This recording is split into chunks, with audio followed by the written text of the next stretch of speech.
Let's drop the green flag on this episode of the Talent Tank Podcast with your host, Wyatt Pemberton, bringing you the best, fastest, most knowledgeable personalities in ULTRA4 and off-road racing.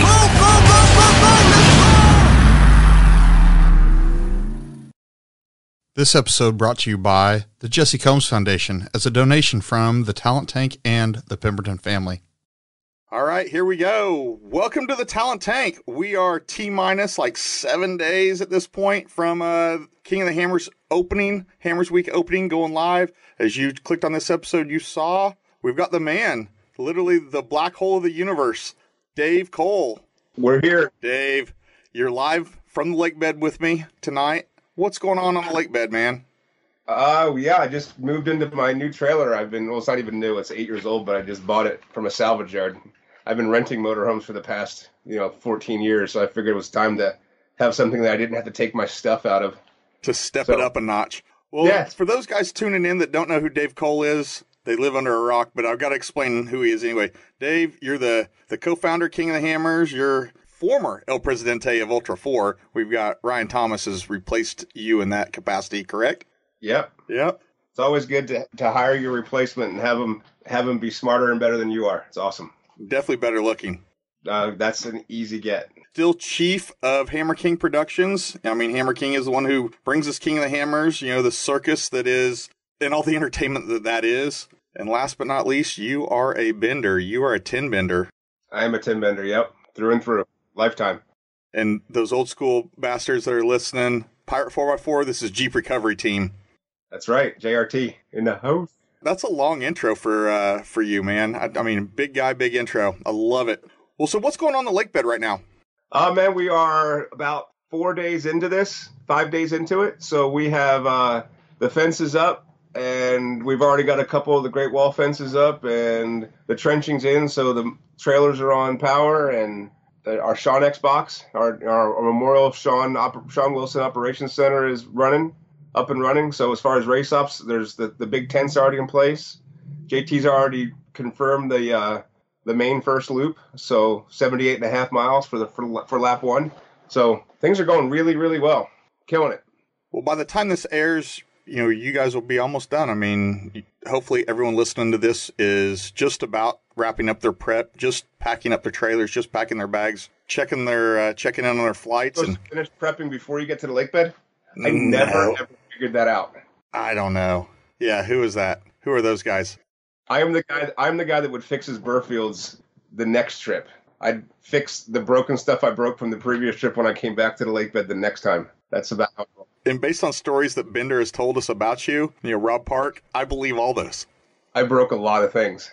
Oh, man, I love it. Well, Dave, you and I, we've met, we have kind of a short and fun history. My first experience with actually you is I was commuting to work and rolling into a night shift in downtown Houston, and you called me and you said, "Hey, this is Dave Cole." And I'm like, "Hey, I know who you are." And you're like, "Hey, you want to come to California?"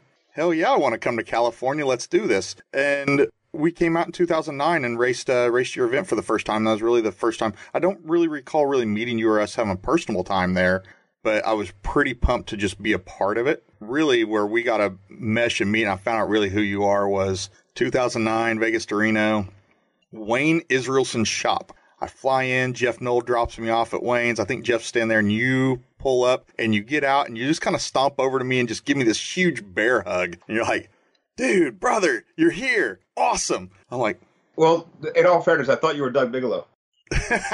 Sorry. No. I had hair in 2009. I may be bald today. Man, I should take offense to that, but I kind of don't, because Bigelow's a pretty awesome dude. Yeah, Bigelow's a cool cat. You're good. No, you're good. Yeah.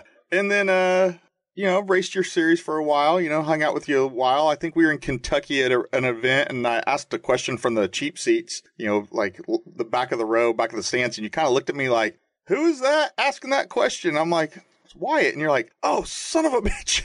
I didn't recognize you." We went sailing together a few years ago. We went down to where were we? The Leewards or the Windwards? I don't even remember which one it was, but Anguilla, St. Martin, St. Barts, we were on the same boat. I was pretty impressed with your ability to tread water. You can swim like a mofo. That's because I'm terrified of drowning. I bet you swam 10 miles on that trip. Easily. Okay. Okay. The things that you grasp onto and hold on to, yeah, okay, sure. Yeah, everyone's going to remember those things. Yeah, I mean, or at least I'm going to remember those things. All right. Yeah, good trip. The camo was on our boat, too. That was a good trip. Yeah, no, absolutely. It was a great trip. Great trip. Man, we need to do it again. We do. We need to go back, maybe when you're retired.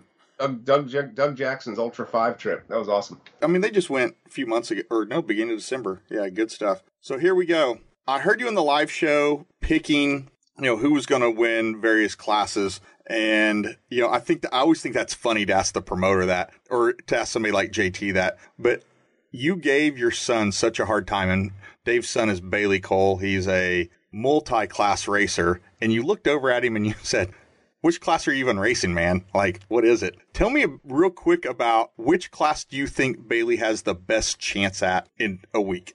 I think he has. Well, he's racing with Cameron Steele in the UTVs, and he's racing with Cameron Steele in the Legends car that he has been campaigning. But Cameron will be the driver of record. I think Cameron Steele driving that car in the desert, if he can know to step it back, which he does, he knows how to control a car. That's a pretty cool team. Cameron running the desert, Baja 1000 champion, and Bailey running in the rocks. No, I think that's an amazing team up. I actually think Bailey's faster in the desert than he is in the rocks.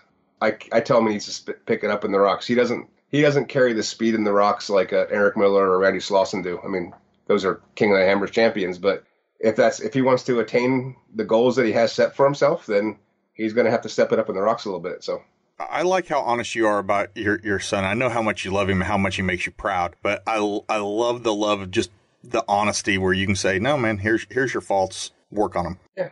Yeah, if you're the 12th fastest person in the world driving in the rocks, that doesn't give you a fault. It just means you're not as fast as the two fastest. But I love my kid. I'm proud of him, and I want the best for him, and I'm proud of him being his own man. I mean, you think about, it's kind of ridiculous what's happened over the last 14 years, and there's just so much crap that doesn't exist in our lives for real. Like, there's all these people's assumptions on things, right?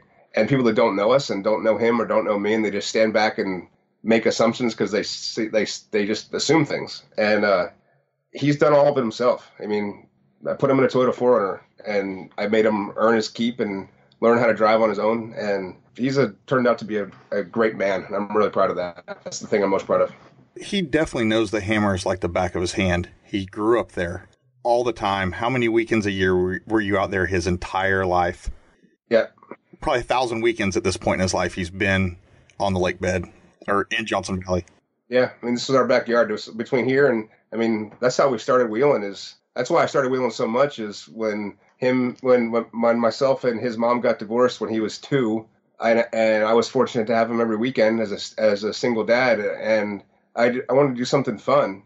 I didn't want to sit there and sit in the house every weekend, so I went and I bought a 86 Toyota 4Runner, and we went wheeling every single weekend to Deep Creek and Lake Arrowhead, Big Bear, everything up in the mountains. We were every single weekend. We went out Friday and Saturday camping, do whatever we could just to be outside. And that's where he learned everything, just doing that.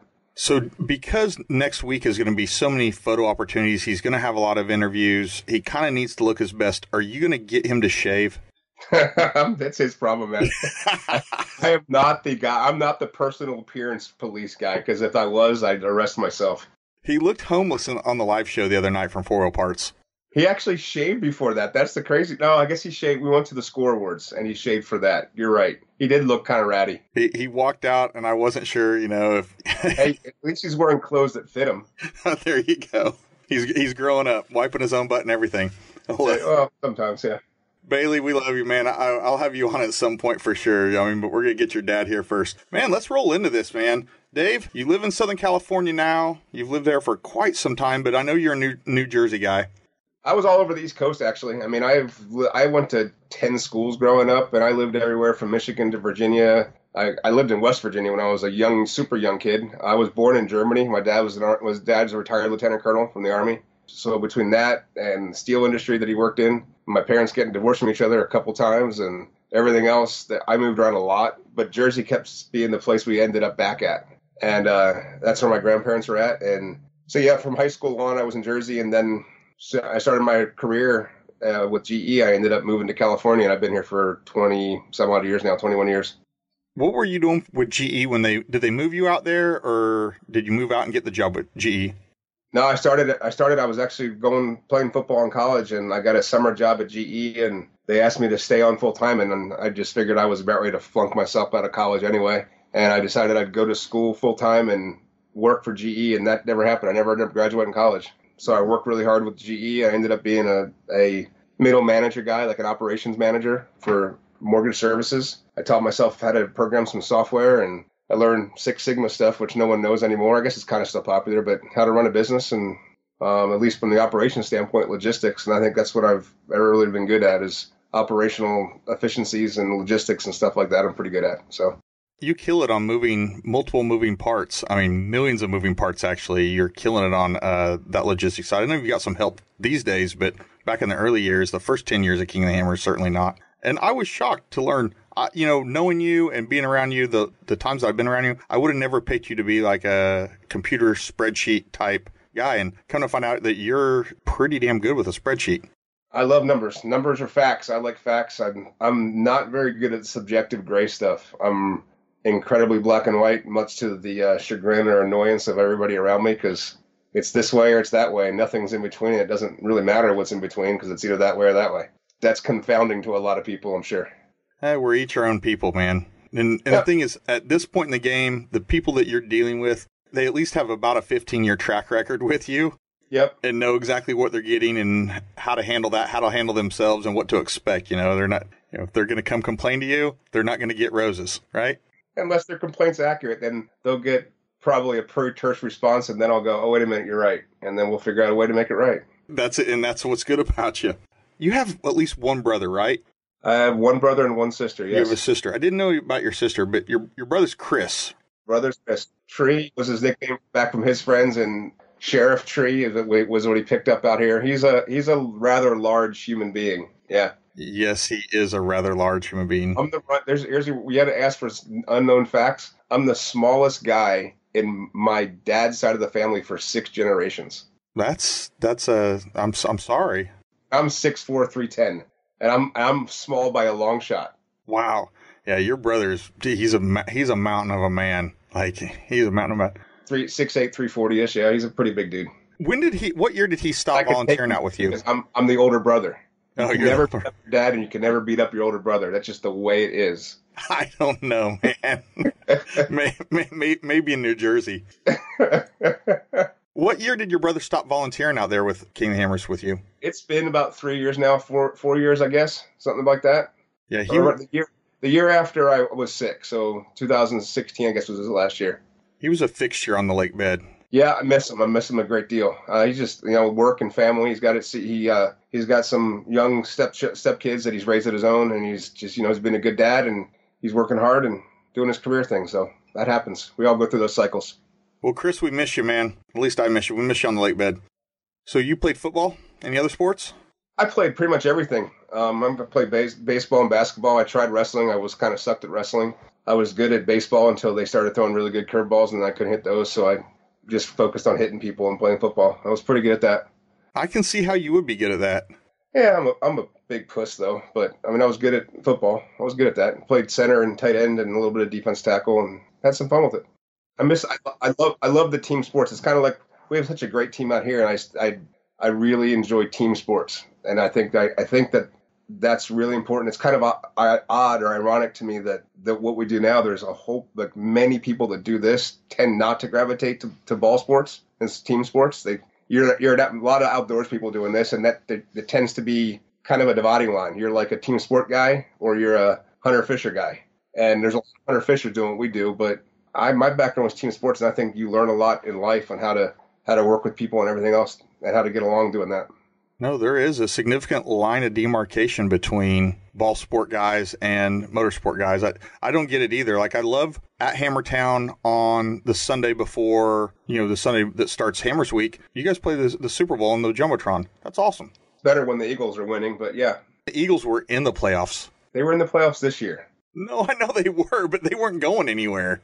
Well, it's better than the Cowboys. Yeah, man, those poor bastards. I know, like, Chris Summers finally gave up on his own team, burned all of his gear, and joined the Chiefs. He jumped on the Chiefs bandwagon. I found that comedy. Cowboys fans tend to be bandwagon jumpers. There's a lot of sprained ankles in Dallas these days jumping off the bandwagon.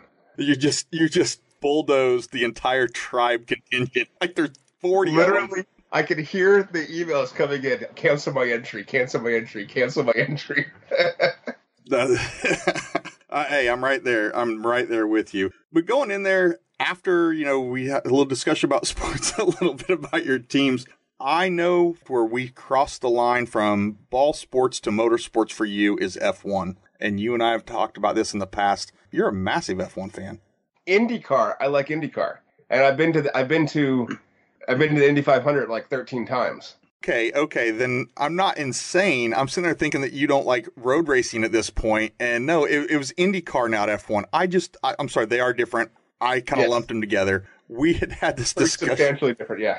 So no, but we talked about starts. And this was years ago. And you were like, yeah, that's why, I'm an Indy fan. They used to do it that way. What I told you is the 2008 King of the Hammers, the first big race, we lined the cars up 3 wide because that's how Indy does it, 3 wide. So it was whatever rows of 3 was our lineup. And then we realized really quickly that racers never show up on time, and it's usually the guy in the middle of that row, and you could never get his car into place, and it was a complete cluster. So that got shot down pretty quickly. It ended up starting side by side after that. But the first year of that 2007, we lined cars up on the grid 3 wide and then started them single file. And it turned out to be, for a guy that plans the operations logistics, turned out to be a pretty stupid mistake. But we survived. See, here's what I love about this story is how the rumors and the conjecture and everything that I remembered, and they were way off because you completely had you've set the record straight and gone back in and filled in some details that none of us knew. My favorite thing is when someone calls and says, "Someone told me."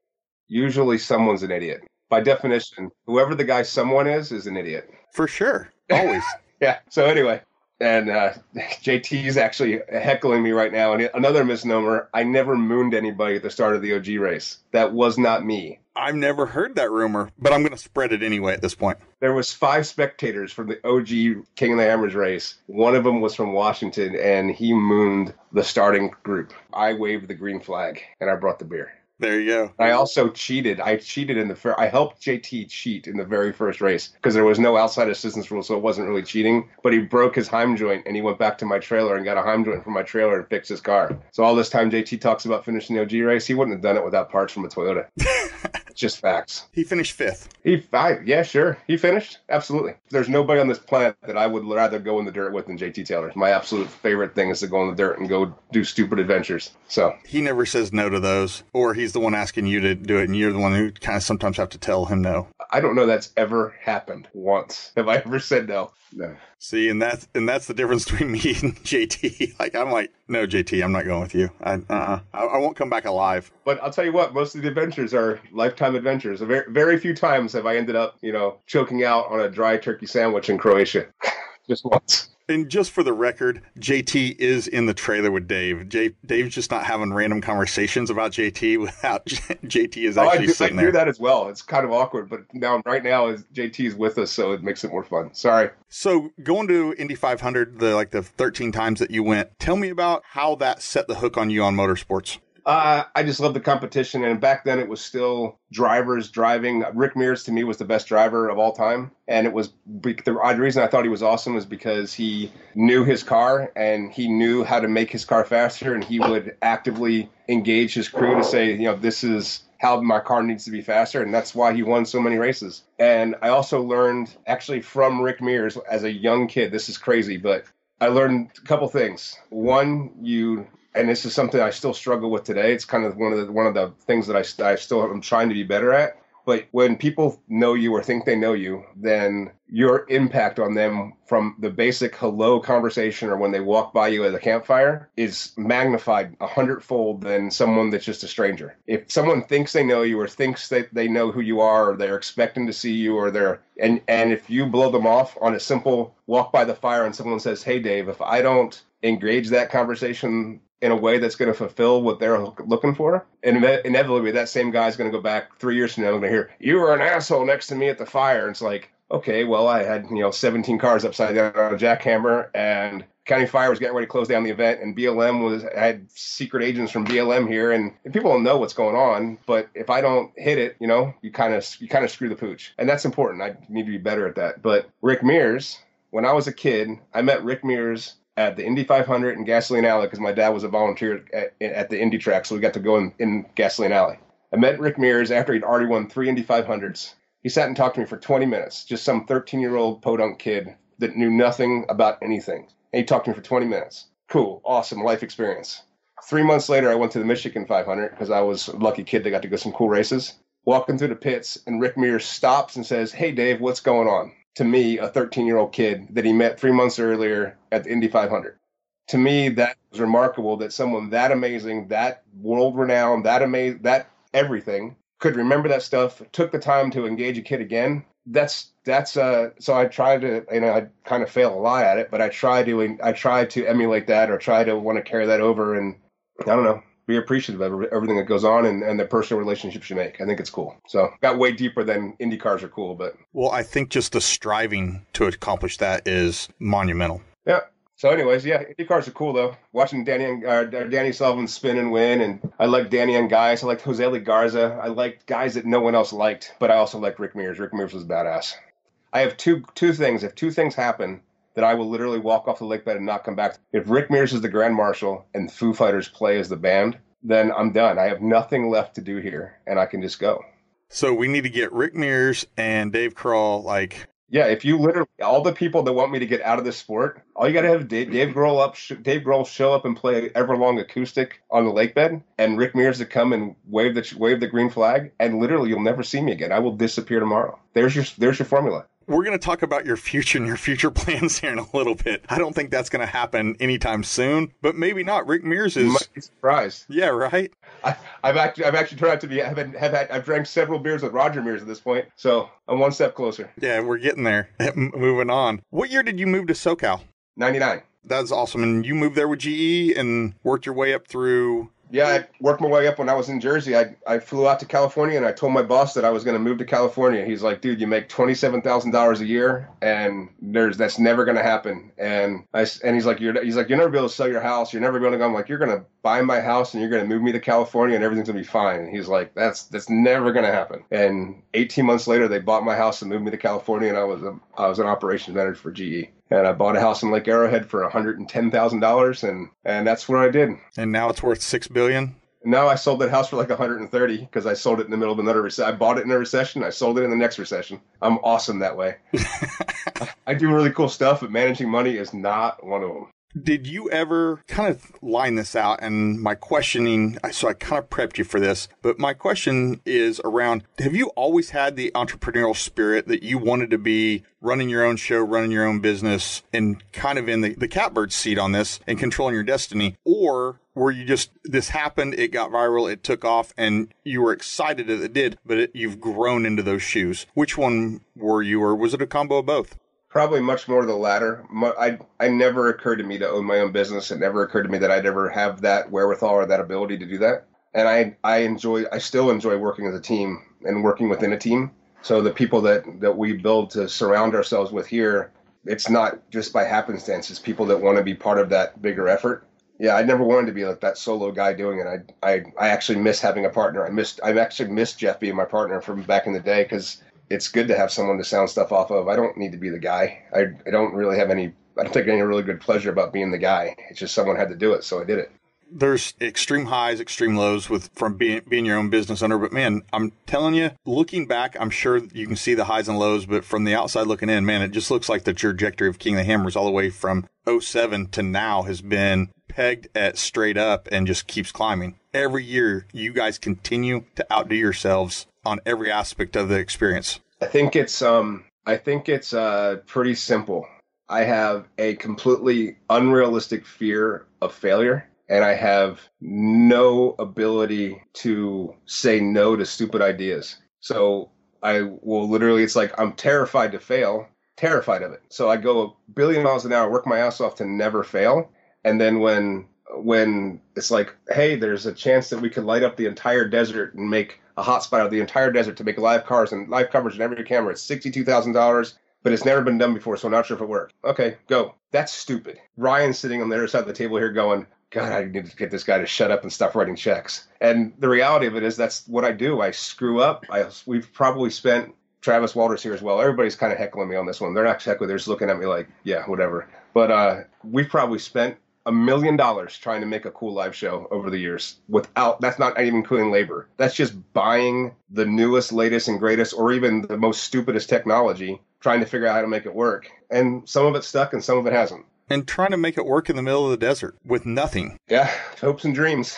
And some 91 octane. Dave, I think that's the one thing that many, many people around you, and you've surrounded yourself by these people, and the thing that they love about you is the fact that you have these huge ideas, and maybe they're grounded in reality, maybe they're not grounded in reality, but they're huge ideas, and they are one iteration or two iterations or three iterations past what people can visualize and see, and then you tell them to get it done, let's do it, let's figure out a way to do it, and it happens, and it's truly magical. If you refuse to accept failure, then eventually you'll succeed.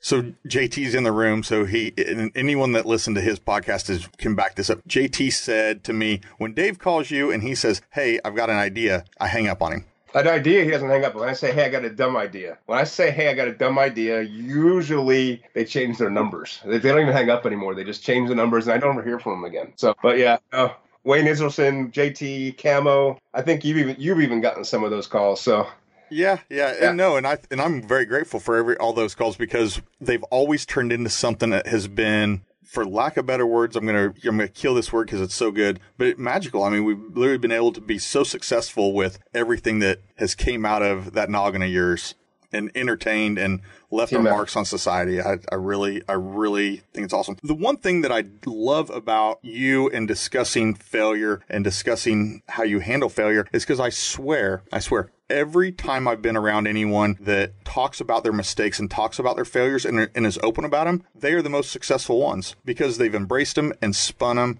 to turn them into something positive and not recreate that error in the future, but continue with it. And it's the guys, it seems like, that aren't having those conversations or at least being open about the failures. They're the ones that continue to languish in those failures. And where I'm going with this, to be long-winded about it, is I like your mindset. I like how your mind thinks and how you've take on your failures and mistakes head on, spin them, and next thing you know, we have a bunch of success out of them. It's really cool to sit on the outside and watch how you work. Yeah, I don't know. I guess it just comes back, as much as I'm terrified of failure, I'm okay with the failure because it's just every failure is an opportunity to be better. And if you're not willing to risk it and get off the bench and roll the dice and go, that's the real failure. I couldn't, and that's what I did. I mean, that's working the jobs that I worked, it's just like you just kind of just worked. But if you get up every morning and you're not really sure how the day's going to end, that's a cool place to be, I think. I absolutely agree with you. So back to family and wheeling and introduction to how you got in with the Benders back in the day. You're in SoCal. You moved out there in 99. I think Bailey's 22, 21 now? Yep. He was 2 then. 2 when we moved to California. He was probably 4 when I got really, really into wheeling. I mean, because I was wheeling in 99, 2000. In 2001, I started going to rock crawling competitions when it started getting big out here. And we ended up going to comps, and he went with me every single one. Survey boy Sean Bootsma, the guy that still runs the radio here, he had a job that he had a toy hauler. So he was the only guy I knew that had a toy hauler. I built a race car for $25,000 that we ended up winning the world championship with. It's the first thing I ever built in my life. Bender finished welded because I couldn't stick metal together to save my life, but I designed it all, and he told me basically the parameters that would make a good suspension. So I went as far as I could in each direction to make the right suspension. And it was a cool experience. And Bailey would go to every single comp with me, and we'd walk around and it was cool because, you know how when you were a kid or watching kids now and they'll have like their Matchbox cars and they drive over the couch cushions and all that kind of stuff. Bailey would have this little Tonka car thing, and we would go out and start walking courses for comps. And he'd just be sitting there and he would start seeing lines that I just didn't even see. And Little Rich Klein was awesome at making great courses, but they always had like an escape route, like thing that like the off the wall idea to get through it. And it seemed like Bailey just saw that at 5 years old. He could just see that line. And me and Wayne would be over here going, okay, we're going to go here. We're going to take this back up. We're going to go over here and do this. And Bailey would be like, what if you back into the course and go way over there, all the way up by there, and then do a reverse rear burn? And I'm like, yeah, that'll work. Yeah. And we'd either do it or we'd roll, but it was fun. It was cool, and it was great to experience that with him. And watch him grow. I mean, and then here he is. He's taken the green here in a week on multiple classes. It's been really cool. I mean, my first time seeing him was 2009. He and Cody Knoll digging holes on just off the start line. That's another myth. It didn't happen. Dave, it was behind my trailer. It was behind my trailer in the shirt. Bailey wasn't there. Bailey wasn't there. Well, then who was with Cody then? I don't know. I know Bailey wasn't there because Bailey had a Suzuki Samurai at that point as a 7-year-old or a 9-year-old, 11-year-old, whatever, and he was stuck on the other side of the lake bed in a Samurai. And he was terrified to come and tell me that he got the Samurai stuck on a big, he basically drove a Samurai up on one of those dirt, like where a bush is at, and it's all like a mound of sand. And we couldn't find the Samurai for 2 days, and it turns out it was stuck on the other side of the lake bed. He was too terrified to come and tell me that he got the Samurai stuck. I'm going to text Cody Knoll after this and be like, Cody, you got to fill us in. Who helped you dig? Yeah, it might have been one of Bender's kids. and so Bailey's taking the heat there all this time for 12 years now. Yeah, oh well. We're going to perpetuate it. It's good. It's a good story. You started wheeling with Wayne and competing with Wayne Israelson. The month after we won Worlds, me and Brian Ellinger won Worlds, and I wasn't driving, by the way. Everybody, it's kind of perpetuated, and maybe I kind of perpetuated that myth, but I was not driving when we won World Championships. Brian Ellinger was driving, I was spotting. And I actually built that car not to drive. I thought spotting was the harder thing to do. It was the more important part of that equation. So I built that car for Larry Zager to drive, and we blew a motor before the first comp, and Larry's like, this is a waste of my time, I'm out. So I called Brian Ellinger, who owned Diamond Axle, and I asked him to drive for me. And by the end of the year, we won Worlds. And I left there and I went to Cougar Buttes for the We Rock Women's event. And Megan Klein was driving my car. Rich's sister was driving my car. And I pulled up and parked, and Wayne was parked next to me. I never met him before in my life. Got out, and he's like, "You're Dave Cole." And I'm like, okay. And he's like, and we just started chatting. And Wayne's just, turns out to be one of my best friends on the planet. But he's like, he's like, where are you working on that car at? I'm like, on my deck in Lake Arrowhead. I didn't have a garage. I didn't even have an enclosed trailer. I kept my race car under a tarp in the snow in Lake Arrowhead. And he's like, well, if you ever need a place to work on that car, you can go down to my shop in Menifee and can work on it there. I spent the better part of the next 6 months driving back and forth between Arrowhead and Menifee every night to work on a race car, or a rock crawler back then. We ended up becoming fast friends, and then we started competing together, and to the point that we're just, I spend every Christmas morning, or Christmas afternoon, I'm at Wayne's house. Good times. Yeah, I remember being in his shop and kind of getting the dime tour in his shop, and he had like the molds for the fiberglass from the FJ Cruiser. We did an FJ Cruiser thing. When the Cruiser first came out, I thought that would be the way that I could finally get Toyota to sponsor me. I'd have the only guy with an FJ Cruiser body, so I did that. It didn't work. I never got Toyota money. But you did get Bobby Long and Interco. You know what? Bobby Long, another phenomenal. One of the cool things about doing this, as long as I've been doing it and being involved the way I am, is it's all about the people. And Bobby Long was one of those just incredible people that you meet in life. And I remember the reason he sponsored me originally is because remember when Bobby first started selling Birfields, and he came on Pirate, and he was in the back of the magazines with lifetime warranties on his Birfields, his long fields. Well, I was breaking Birfields like it was going out of style. I'm talking 30 a year. I was breaking Birfields. So I bought long fields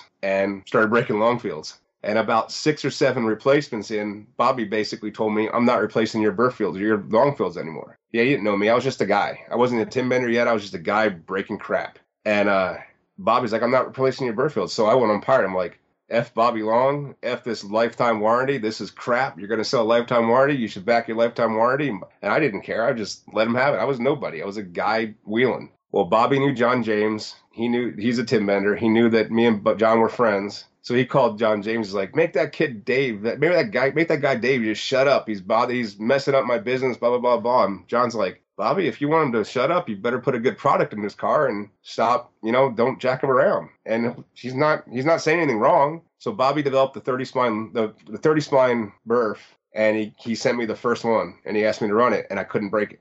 And I went back on Pirate. I said, Bobby's built a better product, and this is what I've done with it. And here's me doing some stupid crap. And when I built that Pro Mod car, I decided to do it. It was a 2.7 3RZ motor, and it had Bobby's Birfields in the front. And everybody had, everybody was starting to build Spider Trek stuff, and that was like the super bling. A Spider Trek 609 was the stuff, like it back in the day, right? And now that's just a Spider Trek's housing. Everybody knows it as that. But there was that 9-inch 60 hybrid. Back then was a big deal. And I ran Birfields with Toyota 8.4-inch diffs, and we won. And the next year, Bobby sends me this, calls me up. He's like, hey, Dave, Hey, mister. Hey, Bobby, what's going on? You still got that piece of shit truck and that piece of shit trailer? Yeah, Bobby, thanks for noticing. I had an 86 F-250 that I got from Robert Foster, Mr. Roxy. I got that from him after I wrecked it. He let me borrow it, and I got T-boned by somebody. The insurance claimed it out, and I got this 86 F-250 for free from Robert. But it wasn't much of a deal because only the small fuel tank worked, and I went through 3 quarts of oil for every tank of gas. But it was the best car I owned. Still one of the best cars I've owned. But that was my tow rig, and I had a trailer that I traded for 2 stock Birfields that's what it was worth when I traded it for, and then a tree fell in the back of it and crushed it, and that was my trailer. So everybody that still thinks that to this day, that's never a misnomer, that I'm rich and have all this money, that was my lifestyle then and hasn't changed terribly much. Bobby calls me up and he's like, well, go buy a trailer. I'm like, Bobby, I don't have money for a trailer. He's like, I didn't say anything about money. Go buy a trailer. So I found a trailer in Arizona. I told him I found a Pace trailer in Arizona. He's like, well, how'd you go to Arizona? I'm like, because it was $3,000 cheaper than here. He's like, it's my money. Go get a trailer. I'm like, Bobby, I already found this trailer. I'll go get it in Phoenix. By the time I got to Phoenix, Bobby already paid for the trailer. Came back the next day. Literally the next day, I had an envelope in my mail with a check for $5,000. It's from Bobby saying, keep doing what you're doing. This is for your season. The next month, I got another check for $5,000. And I'm like, Bobby, you already sent me a check for $5,000. He's like, you think I'm an idiot? I know what I'm doing, mister. You keep doing what you do, and I'll do what I do. And he took care of us, and we did our best to support him and look after his. And his only request is, don't ever sell that trailer and keep my stickers on it. So I've never sold that trailer, but Robert Foster has that trailer now, and we put new Longfield stickers on it every couple of years. And I miss that guy. He was a badass guy, and he unfortunately had some really big sicknesses that took him out, but he fought really hard, and man, we're worse off for not having him around. Yeah, I agree with that. And yeah, that trailer, I remember seeing that trailer parked at Wayne's. Yeah, it was there. Yeah. Bobby left us in about, 2015? 4 or 5 years ago?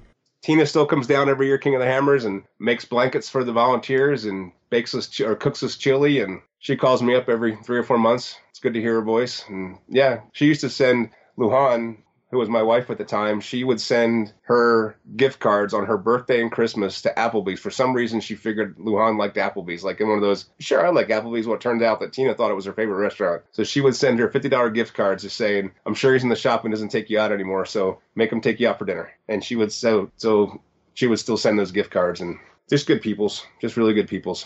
And you have, surround yourself by good people, and I think you've continued to do that even at that point.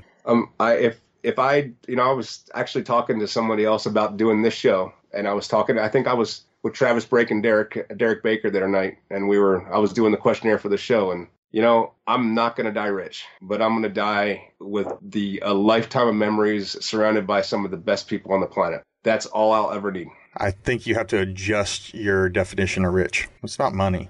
Cheers. Yeah, right. Yeah, I think you're living it. I think there's a lot of us think you're living it. A lot of us are very envious of what you're accomplishing.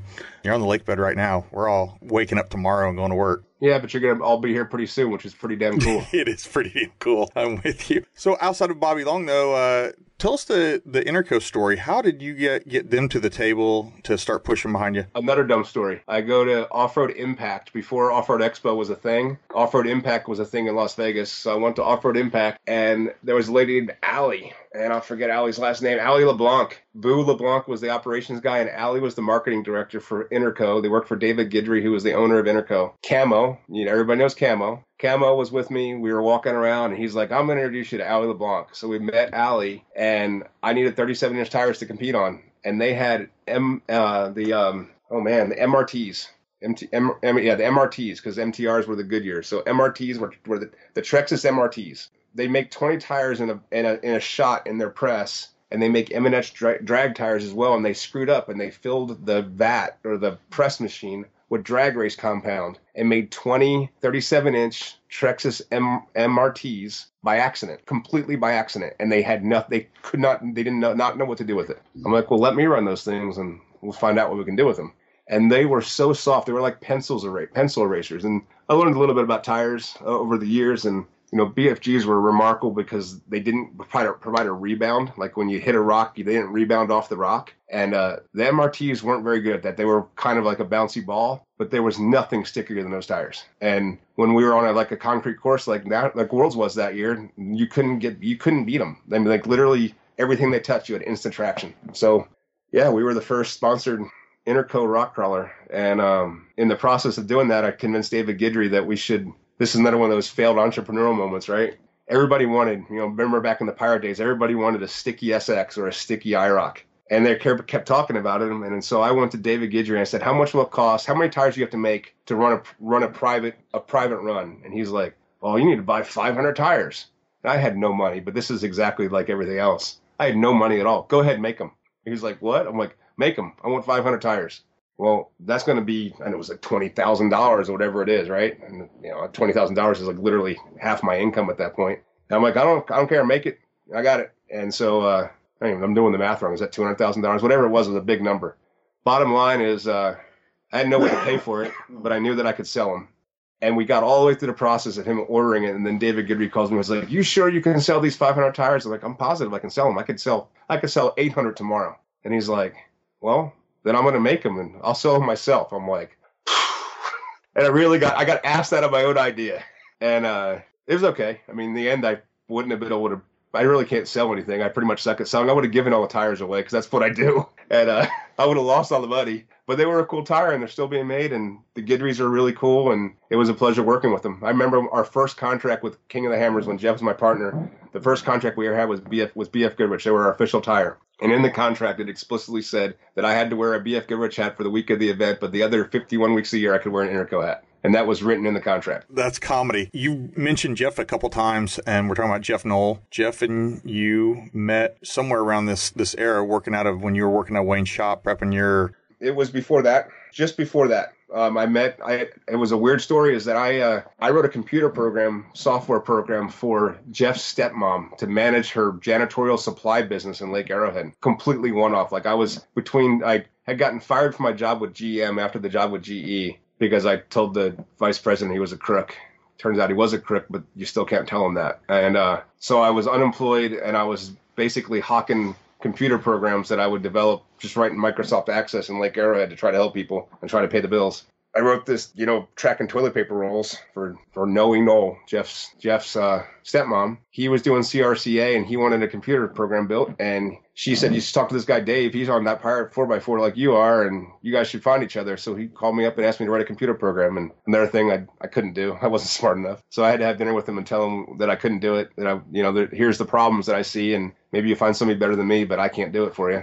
And that software was based around kind of racing, but not really. I'm like, why don't we just go racing? And he was like, what do you mean? I'm like, we'll just go racing. At that point, I'd already learned how to do permits with BLM because of the Timber Jamborees we were doing in Johnson Valley. I knew how to deal with BLM. I'm like, I'll get the permits. You help me run the business, and we'll make a race in Johnson Valley. And at that point, he was selling a plumbing contractor business, and he wanted to wait one more year. And, of course, I'm about as patient as, well, I'm not. I can't even say the word patient. It's the first time I've actually used it in a sentence. And so... you certainly can't spell it. And I definitely can't spell it. I spell patience N-O. So I'm like, no, we're going right now. We got to do it right now. And XRA was really catching fire. I'm like, this is the time, man. Someone else is going to come out with this idea. We got to go now. And Jeff's like, no, I'll do it next year. So I came out and did the OG race on my lonesome. I mean, it was me and Offroad Joe, who ended up being a Tim Bender. And I want to think that's it from a worker perspective. There was a guy with a samurai. Offroad Joe, or Joe the Duck Slayer was his pirate name. He randomly found me in Johnson Valley and told me he would help us. And there was 3 guys. We did the entire race with 3 guys. And 12 racers? 12 guys. Another thing, there's not 13. That's JT's fault. That's 100% JT's fault. He's pointing at me. He's flipping me off. He's doing all kinds of stuff right now. He doesn't have the balls to actually say it wasn't him, but it was him. And it was because he made the T-shirts that said OG13 on it. And quite honestly, OG13 sounds way better than OG12. So they're OG13. You're so completely full of shit. Not full of shit at all. This is one thing I'm positive of. I forget a lot of crap. I don't forget that. There was 12 guys there. How can I make it up? It's not like I disappeared a 13th guy. There was 12 guys. You might have asked me how many. I might have told him 13, but I don't remember that. And my story's way better if it's somebody else's fault. So I feel a cage match coming on. Oh, I would lose. JT would stab me. He's already done it. He's literally stabbed me, drawn blood. He's a violent, violent man. He's a veteran, and I'm thankful for his service, but he's kind of scary to be around sometimes because he's a violent, violent man. I mean...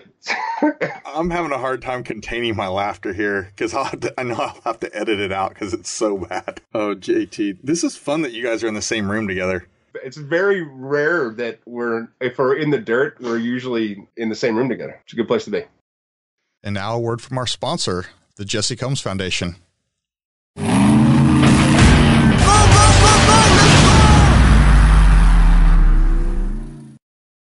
Hey, today we have on Dana Wilkie from the Jesse Combs Foundation. She's on the board, and she was a lifelong, really close motorcycle riding friend of Jesse's. How are you doing, Dana? Hi, Wyatt. I'm great. Thanks for having me today. Oh, man. So I heard that Brad Christensen of Rufus Racing won that eBay spot that had been donated by Bart Dixon. We've got Rufus Racing won the bidding, and they raised over $1,500 for the Jesse Combs Foundation. So thanks so much for that as a shout out. We really appreciate that. Those guys are Texas guys, so I'm really, really proud and happy to hear some Texas guys threw in and supported the Jesse Combs Foundation the way they did. Really proud of Brad and all the other guys there at Rufus. It was awesome for the donation from Bart Dixon and for the bidding from Rufus. All that support is greatly appreciated from the foundation. So Dana, you and Jesse were close friends. I know you guys were roommates at one point, and then you told me a couple really cool stories about you guys riding motorcycles together. Yeah, thanks. So it was Jesse and I, man, our friendship was fast and furious, that's for sure. I met Jesse when I was working for Harley Davidson, and the two of us really bonded over two wheels. So I know this is a four-wheel off-road audience, but that, Jesse played in so many different arenas and was an inspiration and a trailblazer in a lot of different arenas. And I was fortunate enough to connect with her through motorcycling. So Jess and I crossed the country on two wheels, ride next to each other several times. So one of my favorite trips with Jesse was the year she was the Grand Marshal of the Sturgis Motorcycle Rally. So Jess and I rode with a group of girls from Los Angeles to Sturgis and back again. So that's a memory I'll have, for the rest of my life, my favorite ride with Jess. But, it couldn't always keep up with her on two wheels or four. We sure had some great times. So miss her. How have you dealt with this? Jesse and I were close, and I was able to, we talked a lot about her mission, and, so many of us, that anybody that was lucky enough to come across Jesse Combs in the race world, in the motorcycle world, wherever she played, it was, they could tell that she was something special, and she was a trailblazer and a pioneer. And so I think that though I lost my best friend, that a translation into forward momentum and how to continue honoring Jessie and the path that she was on and the difference she was making in the world in so many different ways. And so that's how I was fortunate enough to be alongside a group of 6 other people that serve on the Jesse Combs Foundation board. We got together and talked about the things that the mission that Jesse had in general, and came up with our mission, which is to educate, inspire, and empower the next generation of female trailblazers. And we all know that Jesse was a trailblazer herself and a pioneer. I know losing someone so important to you in life, and at the time that you lost them, and how hard that is, and dealing and struggling with that. And I'm just absolutely amazed and impressed with the wherewithal of all of the board there at the JCF, that in just a few short months, you guys have taken what was, back of the napkin ideas that Jessie had for what she wanted her, I guess, philanthropy to be in life, and to now posthumously her friends have joined together, banded together, and are picked up her torch and are carrying it forward. I find that exceptionally cool that you guys are able to do that in such short order. Yeah, thanks, Wyatt. That's a great point. We're an interesting and eclectic group of business professionals, off-road racers, all people that were connected to Jessie in some way or another, and that she trusted and that had inspired in some ways. So the 7 of us, we're what I'd want people to know is we are a young organization in this foundation that none of us expected to be here 6 months ago.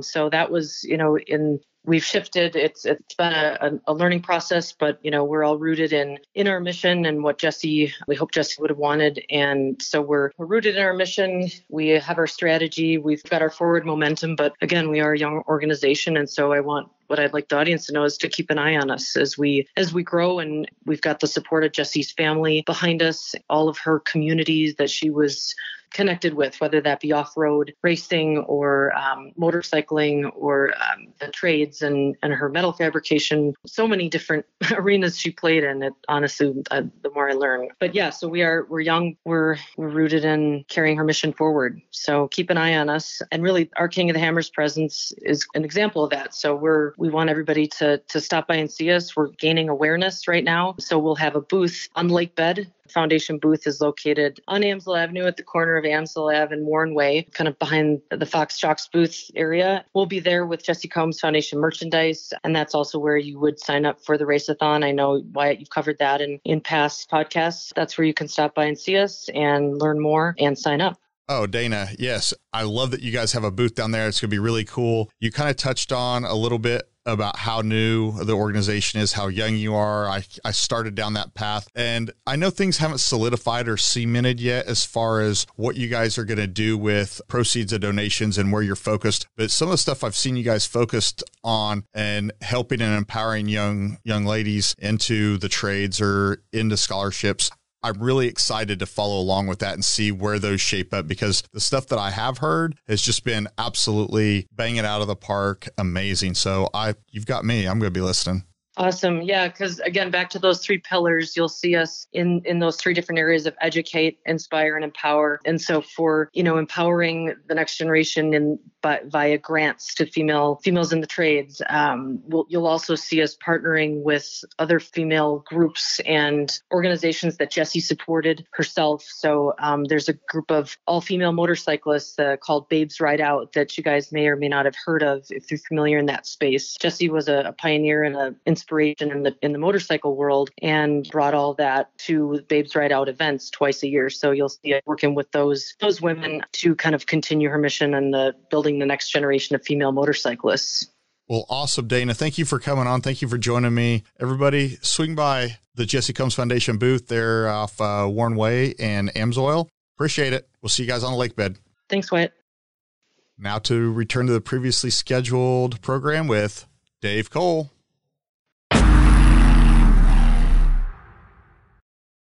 So you and Jeff got together and you busted this race out. He joined you basically, after 2007. You guys worked through 08, and then you guys were partners up until when? About 2011, 2010? I don't remember when the split was. I think it was after the 2011 race. I can't even really remember anymore. I want to say after the 11 race, I think is right. Maybe it was 10. I'm not sure. It's been you at the head since. Yeah, another thing it's pretty funny is Jeff and I, and that's good that we're friends now. We've had the opportunity to hang out and talk a whole bunch lately, and he came to King of the Hammers last year. He's coming back this year, but we would fight tooth and nail over the smallest details. But in the end, the product was really good because we beat the crap out of each other to get it there. It wasn't like you make up a dumb idea or run with it and you find out afterwards, oh, that was a pretty dumb idea. We would beat the crap out of each other's ideas and literally each other until the product was so refined before it rolled out that we were on it. And when we got to the point of actually separating ways, it just happened. And I agreed to buy. I mean, he wanted to buy me out and I didn't want to go anywhere. And we went back and forth on it. And eventually we agreed upon a number, and I didn't have any money again, but I bought him out and I went for it. I quit my job. At that point, I actually had a real good job at that point, but I quit my job and here we are. I love it. I mean, that's just going for it, seeing the ring and going for the ring. Yeah. Before we fall too far down the Hammers path, I want to go down not necessarily a tangent, but I want to talk about, you are a formidable competitor. You love to race. You are a great desert racer. You've got a bunch of wins under your belt. You're not able to race your own series, kind of. I am the winningest driver in ULTRA4 history. Oh my God. I literally have won every single race I've entered. And I'm never going to race again. I'm retired. So I win every single time I come up to the start line in ULTRA4.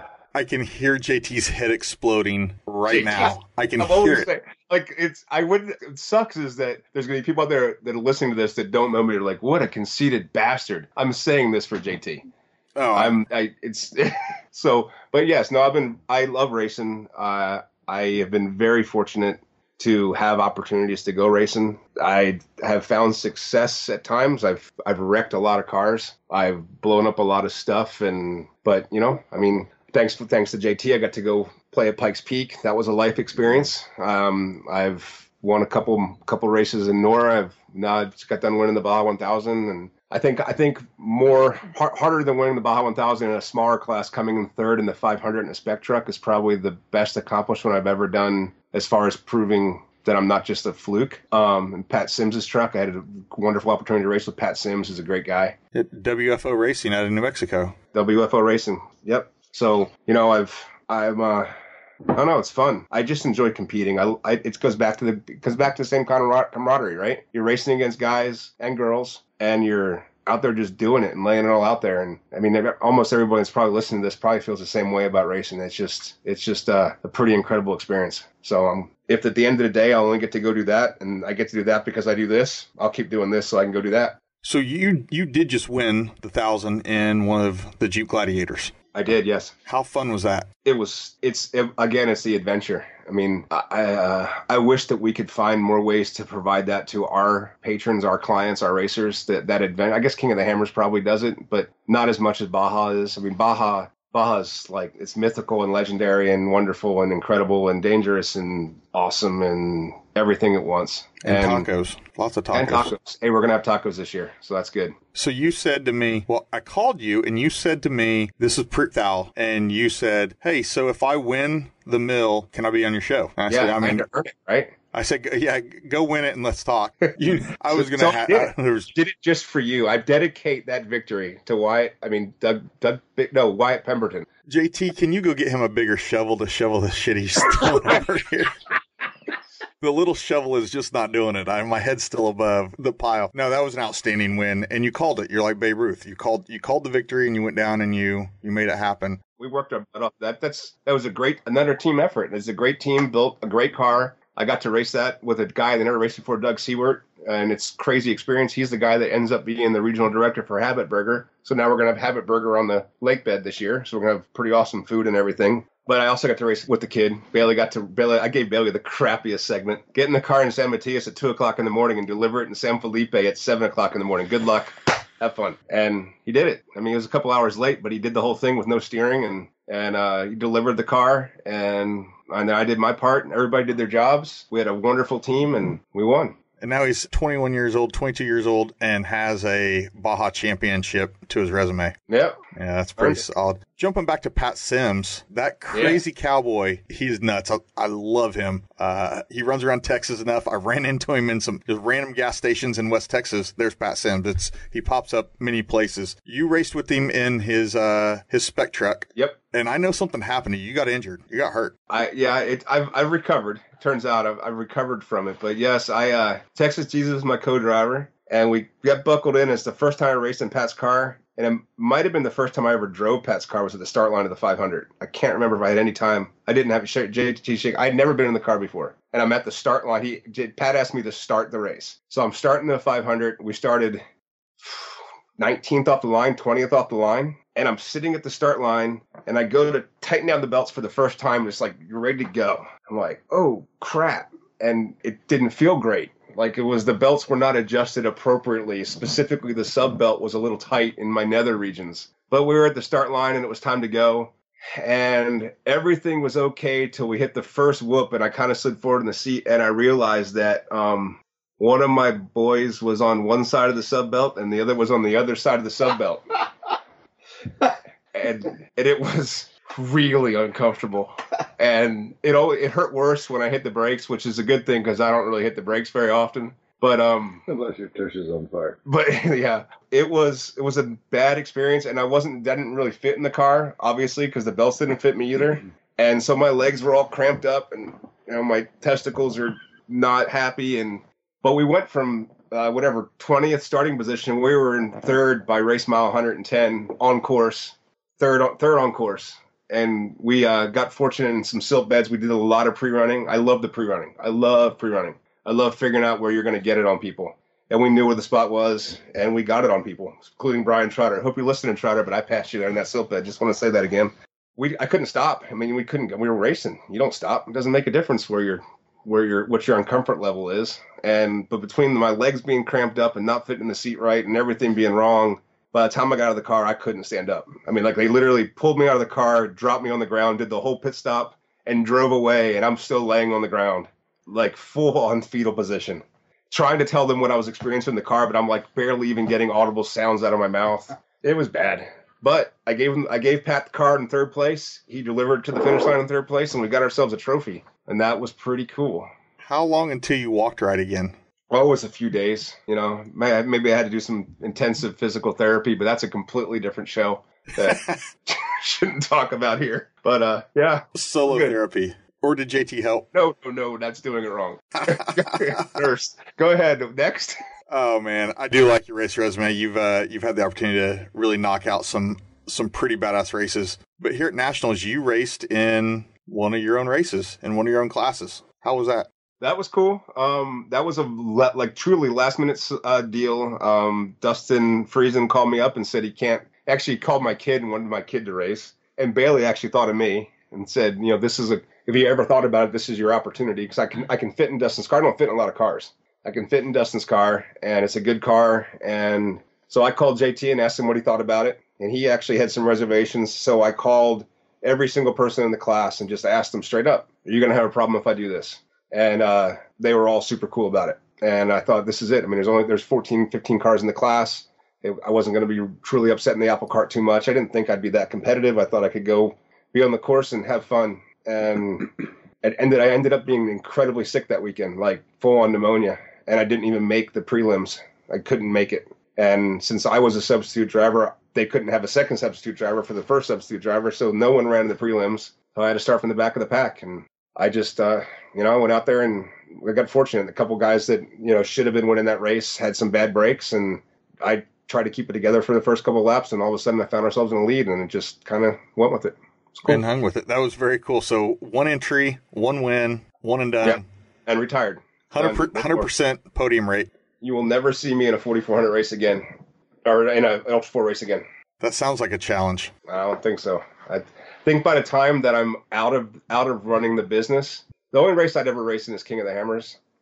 And by the time I'm out of running the business, like where I'm no longer, it wouldn't be fair. I mean, I'm making the course now. I mean, I'm coming up with the course. If I got to the point that I was no longer involved in any of that stuff, I'd probably be too old to get into a race car anyway, at least, and be competitive at it. And I think I hate losing more than I love racing. So, but you've thought about it. I've run the course many times. Like been out here when I've had good cars, I've run the course when there's nobody out here. And if you don't think I've looked at the times and figured out where I'd be, you're out of your mind. Exactly where I was going. I know you. You love numbers. You love them. I know where I stack up. And there's guys that are way better than me. I was fortunate in that race, and I've been fortunate in some desert races, and quite honestly, that's why I think Spec Truck Third is more important than my wins have been. With the exception of Pikes Peak, I think I've only been racing in max 8, 9, 10 car fields, and that's not knocking anybody that wins anything. But when you're racing against 30 or 40 guys, and in the case of 4,400, you're racing against the 100 best drivers out there. That's when your win really matters, and I'm not that fast. I can't go toe-to-toe with Shannon Campbell or Lauren Healy. I don't have that skill. I don't have that commitment, the talent, any of it. Those guys, there's some amazing talent in the sport these days. You're damn right there is. They're killing it. And they're up in their game every single day. They wake up and figure out a different way to make either their partners happier, their sponsors, their race team, their family. They are at it every day to make that car a little bit quicker, make their program a little bit more successful. Just the concept of saying the race program for an ULTRA4 guy, think about it. It's pretty dumb to think about if you really sit back and think about where we came from. When there was arguments about, do we really have to have fire suits? Do I really have to wear you mean I can't wear a motorcycle helmet? What's the head and neck restraint for? Why do I need that? Those are all things we had to fight through to get where we're at now. Fuel cells? And those fights were not that many years ago. Within the last decade. Within the last 10 years, yes. Yes. So to go from there to, I've been working with my social media consultant, and we've got these lifestyle branding events that we're working on to further expose the blah, blah, blah, blah, blah, blah, blah, blah. And I'm a race car driver. It's we've come pretty far away. And it's been amazing to watch.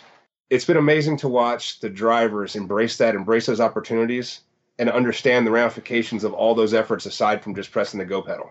And they're doing it we try to give them some tools, but these guys are well beyond.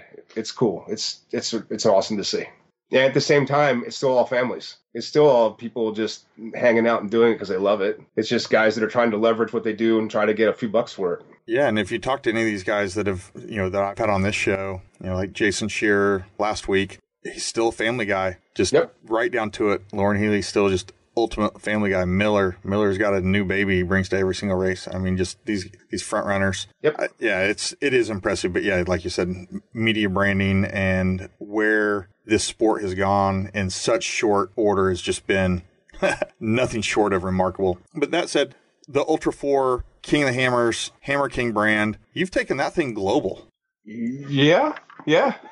Again, it's just if you don't ever say no, you'll find out you'll end up being spread pretty thin and go pretty far places. You guys build courses in Europe. You got some stuff in Australia, New Zealand, then everything here in the States. I mean, how many races did you guys put on this year? Including the Titan UTV race, which is an example of Dave, you're an idiot.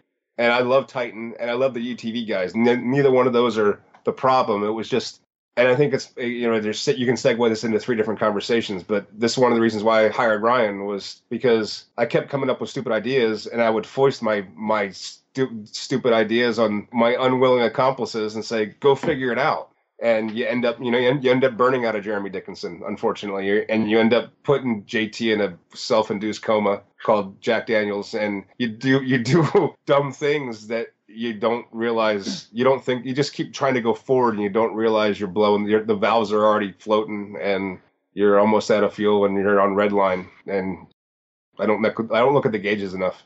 At what point did you realize? You made a statement, unless you're going to double back and tell me that this was crazy, but you had made the statement that you would never have more than one class. I did say that. How many months between that statement and the point where we started divvying up classes? 2 years? 3 years? It wasn't long. Well, I can tell you, this will give you an idea of how I end up doing things. Literally, we went from 0 classes on Monday of Easter Jeep Safari in Moab, and on Tuesday, walking around Easter Jeep Safari in Moab with Chris Bolger, Chris said something along the side effect of, man, if we could get some stock Jeeps racing, we'd probably get more of these bolt-on part guys to want to be involved sponsoring. It'd be a lot easier to sell because Chris was selling marketing and that stuff. We'd get some of these Jeep guys, but none of these race cars run bumpers or this or that. And so Bolger's, this is on Tuesday. This is really cool. I haven't thought about this in a long time. Tuesday at Easter Jeep Safari, Bolger says, this will be cool. Wednesday night, we sat in Danny Grimes' living room after I walked around the show that day and said, hey, can you come to Danny Grimes' house tomorrow night? I got a dumb idea. Literally, same conversation as every other dumb idea. People and I was writing down the rules. JT came in, and Greg Mulkey, and I think Lance King from King Shocks was actually there. And, some heavy hitters from the industry agreed to come and sit and drink beers in Danny Grimes' living room while there was a party happening outside. And we hatched the modified class, the Legends class, and the stock class. So Tuesday's the idea, the existence of the concept. Wednesday, we have class rules. Friday, we announced it. And that, literally it announced the entire changing of the dynamic of where we're going as a racing organization. And we did it all in 3 days to the point of announcing, here's your rules.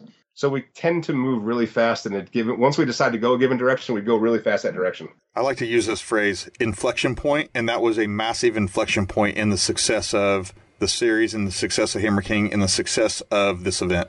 100%, because two reasons.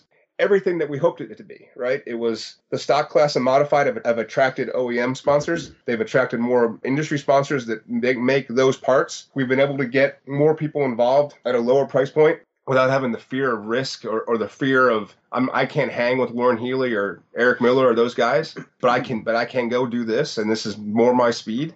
And then the Legends class, I'm not talking crap, but that's exactly what we hoped it to be. We hoped it would be a combination of new guys coming in that could afford to do it and other guys that had their car had outlived its useful lifespan as a 4400 car, didn't have the money to build a new car, and wanted to keep racing. And the reality is you can look at, there's 85 Legends cars racing King of the Hammers this year, and 40 of them are cars that, maybe it's 65, I don't know. There's a lot of Legends cars, a lot of them. And 40 of them are people that probably wouldn't be racing at all anymore if it wasn't for the Legends class. And that's, it's kind of an ironic, funny thing, as I get a kick out of people telling me, let me tell you how to save the Legends class. It's like, Oh, really? You want to tell me how to save the class that is exponentially growing every year? Please do tell. Tell me how to. And it's like, I think you get the trickle-down effect of technology from the 4400s as they continue to push the envelope. Every single year, you continue to slowly have that waterfall trickle-down effect into that class. Don't get me wrong. Yeah. There are people out there building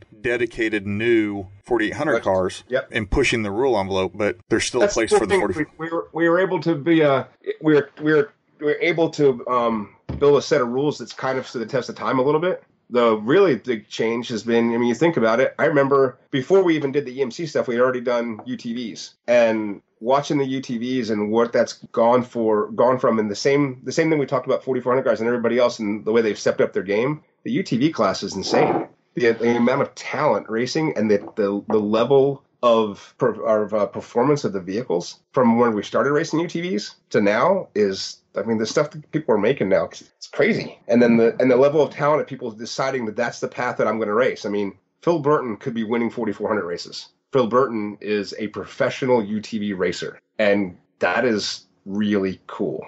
That is really cool.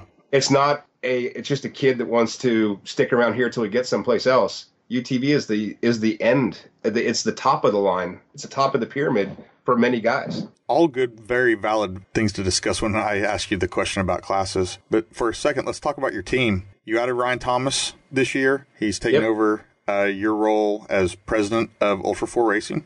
Actually, he just got fired because there was only one rule with this new trailer I got, and that was the pisser in the front is my pisser, and there's a pisser in the back, and it's a toy hauler, and all the guests piss in the back, and he just went and pissed in my brand new 2011 trailer. So I'd like to announce the fact that we're looking for a new president. Bye, Felicia. It's been nice knowing him. So Ryan Thomas, I've been fortunate to know him for a few years, and literally over the past 2, I think we've seemed to bump into each other more often. And it was pretty crazy. I mean, this is actually kind of a weird long story, and not to throw stuff under, but I already decided that I was going to make this move, this conceptual move of having somebody else kind of take over the business. And it started after getting sick, realizing that we built this really cool machine. All these people have invested their entire lives and their livelihoods and everything into racing. And if I just sit around here like I'm my own little king in my own little monarch little world, thinking that life is great and I'll just keep doing this until I die and who cares what happens after I die, then that's really selfish and really dumb. So I knew that I needed to have a succession plan. And I also know that the best leaders, in my view, are people that get better and smarter people and surround themselves with better people. Alan Johnson's got a really cool line. If he's the smartest person in the room, he's in the wrong room. And that's really cool is the people that we have work for us are world class. I am thankful for both the level of talent and the level of passion and effort that people bring to this job every day. So in the trailer tonight, you've got you, Ryan, JT, I know Scott Hartman. Oh, Travis Walter. Scott Hartman was there a little bit ago. Hartman left, but Travis Walter's here, Travis Walter is the person that no one knows, and Travis Walter is probably as responsible for the success of King of the Hammers as any other human being. Fact. And he's never driven a race car. He's never been a course marshal. He's never designed a course. He's never done a single thing that has ever affected anything on the racetrack. And he might be the most single important person in the history of our event. Elaborate. He's the smart guy that makes all the electrons go the right way, that make the live show work and all our TV stuff. And he's also he's the smart guy that does that, and he's the really stupid guy that continues to answer the phone when I call him up and say, hey, I want to do live from an inflatable weather balloon. Why can't we use weather balloons to put omnidirectional microwave antennas in the sky, and we'll use that to propagate our signal around the lake bed?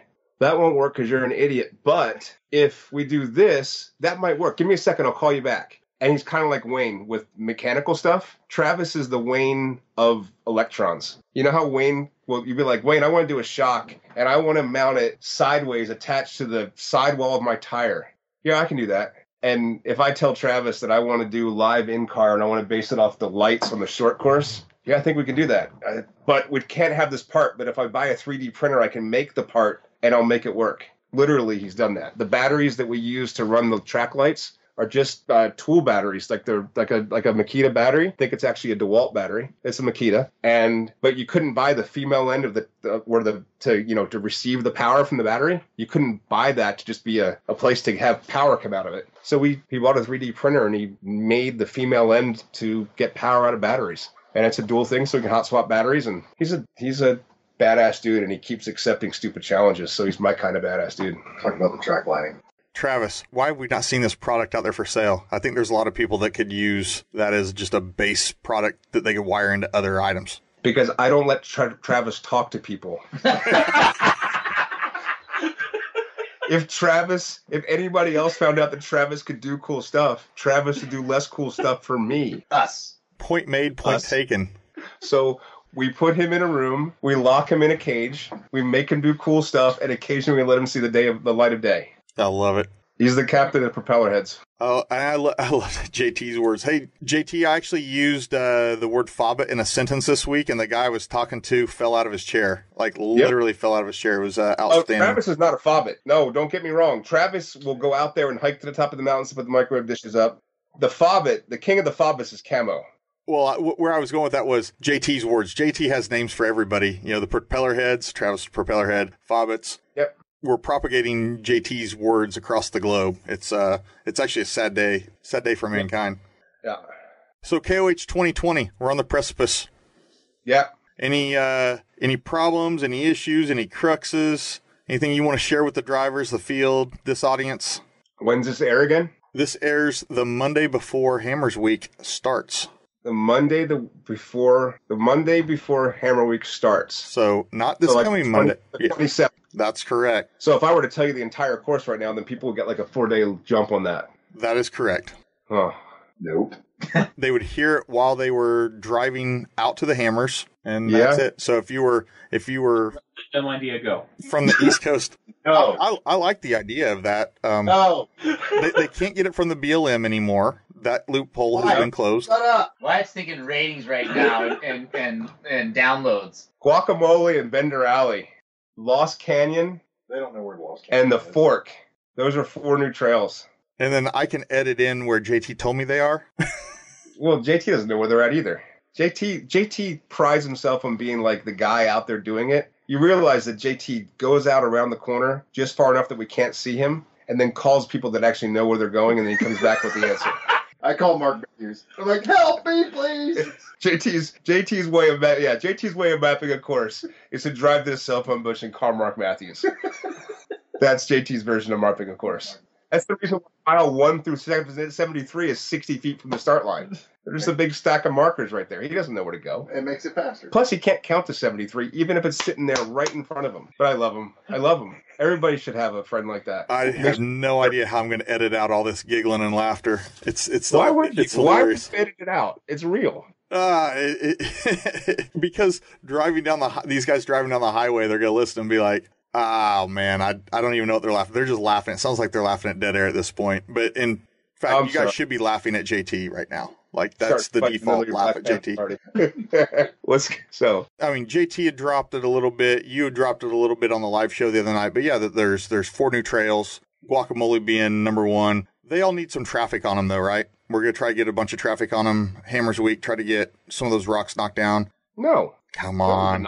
They're going to get traffic. They're going to be really raceable. We want them to be big, huge holes and cause massive problems. Lost Canyon's not going to get knocked down.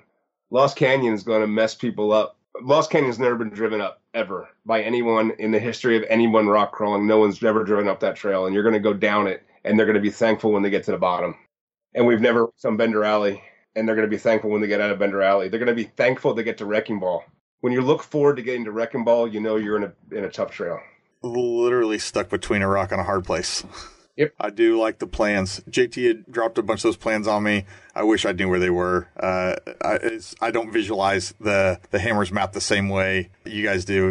If you tell me what mountain it's at and how many little cuts over, I can get that, but based on names. So it was total great information, JT. Totally lost on me. And it was not on the show. Yeah, we were in my truck cruising on the highway. Hey, we've kind of talked a little bit about 2020. You dropped a little bit. On the live show, you dropped a lot of information about not just one big screen this year. What, 7? Is that what I heard? 7 big screens? I don't even know anymore. I think we picked up another one today. The big screen that we used to have is actually going to be in the middle of the short course so the guys from the pit can watch it. We'll have at least one by the fire. There might be two by the fire, and there'll be one on the music stage. There's one at back door, and there's at least one at Chocolate Thunder, maybe two. And Travis is looking at me like, you don't have the power for that, Dave. You're an idiot. And Ryan's wondering where the money's coming from. Hey, what's cooler than three Jumbotrons? 5 Jumbotrons. Yeah. You did away with the very large big tent, the main tent, and we've got some smaller tents. Which is how I'm subsidizing my Jumbotron fetish. Ryan, thank you very much, because Ryan's concerned about the dollar amount that I'm spending on Jumbotrons, but we saved $38,000 on a tent that we used for 4 hours in event. So, see, I'm not that dumb. I like it, making value, just creating value. By the way, Cody Wagner, I'm going to drop Cody Wagner in here. He has a camera turned from Lasertown down the road there, pointed at Hammertown. From Lasertown pointed at Hammertown, and every day he's given a snapshot update of what it looks like you guys building from a distance. It's pretty cool. Yeah. Does anybody else think that Cody Wagner is ULTRA4's version of Howard Hughes? He's just getting more eccentric. He is such a cool cat, does really cool stuff. Man, have you been in Lasertown? That is an amazing place. It's like your own little oasis in the middle of... He did good. And it's starting to resemble Slab City. Slab City? I don't know what Slab City is. Kind of down there near the Salton Sea, southeast of Palm Springs, out in the middle of nowhere. Well, yeah, but that's just an abandoned ghost town. No, Lasertown is like, no, man, that's not abandoned. No, but with weird, eclectic, artsy, pastels, multiple back walls of 7-Elevens. Headless mannequin as a Christmas ornament on his Christmas tree. It's just, oddly awesome. I'm pretty excited to see Cam Steele driving his car with Wayne Israelson in the passenger seat and seeing how they do against the field. Cam, we talked about him a little bit earlier in the show, but him in that car. He'll be top 5 going into lap 3. Right, we take those odds to Vegas. All right, Dave, I'm going to open it up to you. Soapbox time. Soapbox time. This is you. Anything you want to talk about? Oh man, I don't do that well. I don't know. Give me a topic, any topic. I'll pontificate. Well, I think this is correct. I could be wrong because I've been wrong about many, many things with you tonight. So why stop and be right now? But you're wanting to get your pilot's license, start flying?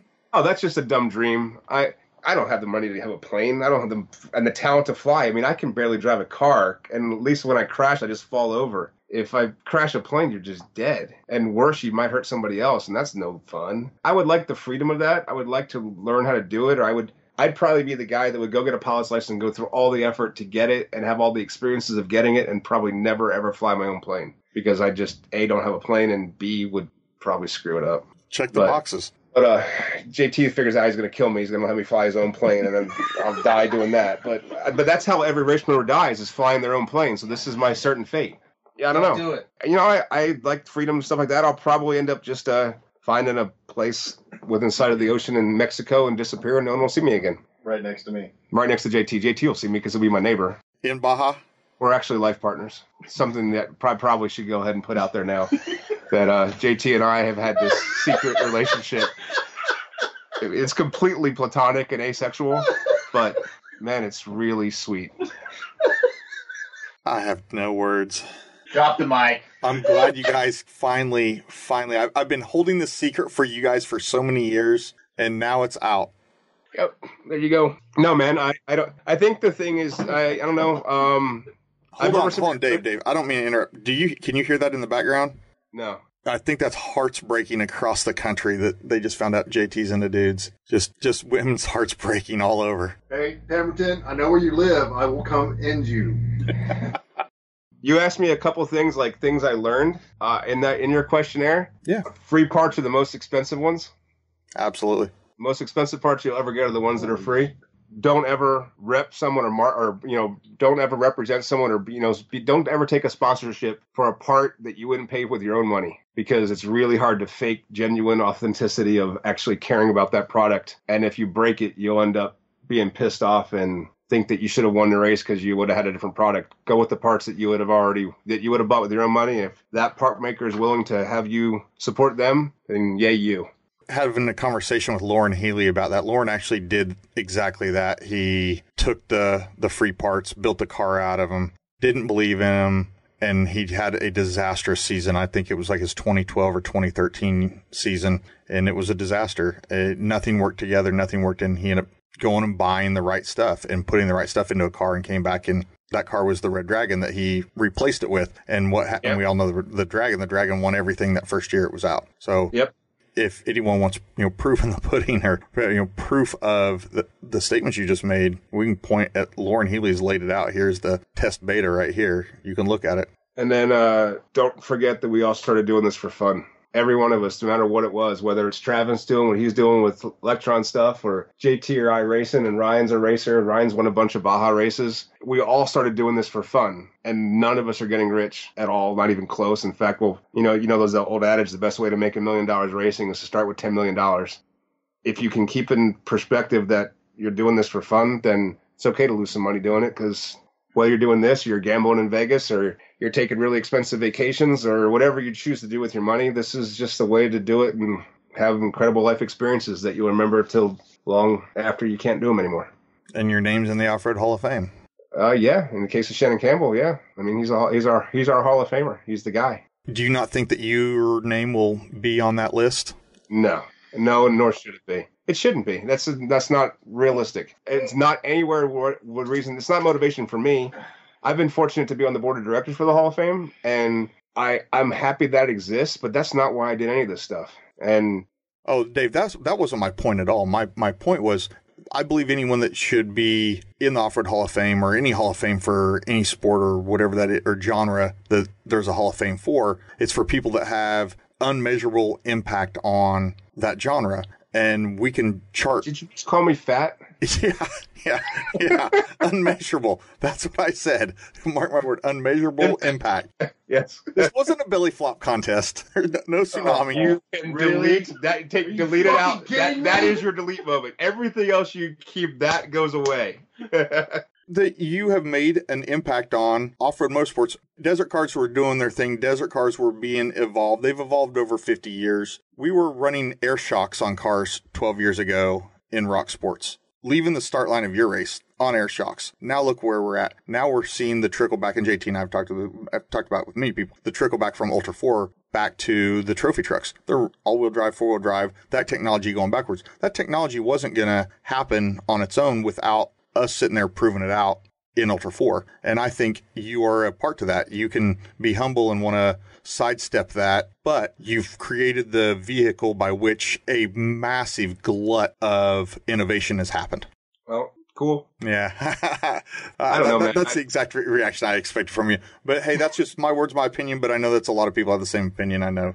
I appreciate that, man. I think there's, as much as I am pretty cocky and I'm pretty arrogant, and a lot of that just because I refuse to fail. I think people confuse my lack of desire to stop, or my unwillingness to accept somebody else telling me their truth, as cocky, when I'm really not cocky. I'm not. We joke around amongst friends, but it's just, I don't know. I think it's cool. I think what we do is cool. I think it's awesome that it's past humbling that so many amazing people have decided to spend so much of their adult lives being involved in the circus. It's pretty freaking awesome. And it's so exciting when I start seeing them trickle in here in a couple weeks. And you're reunited with the people that you might see around other times, but we're here now and we're on the lake bed, and it's pretty cool. No, isn't it? Everyone thinks it. When you make that turn on a Boone Road, as you start to descend in the valley and you see either the dust cloud during the daytime or at night, just the lights. Yeah. Woo! I feel the hair on the back of my neck standing up right now, just visualizing it coming up here in a few days here shortly. Well, let's just everybody go home safe and everybody be healthy and have a great time and go back and tell really cool stories. Right. So here we are. We're almost 2020 KOH. Do you have some stuff already in your head for things you want to change for 21? For 21? Yeah. Yeah, it'll be a no pre-run race. No, I don't. Honestly, I don't have anything like that. I'm so focused, like just completely focused on what we're doing here right now. I can't even comprehend what we do in 2021 at this point. I'm pretty concerned about some of the things we're doing in 2020 and how they're going to affect 2021.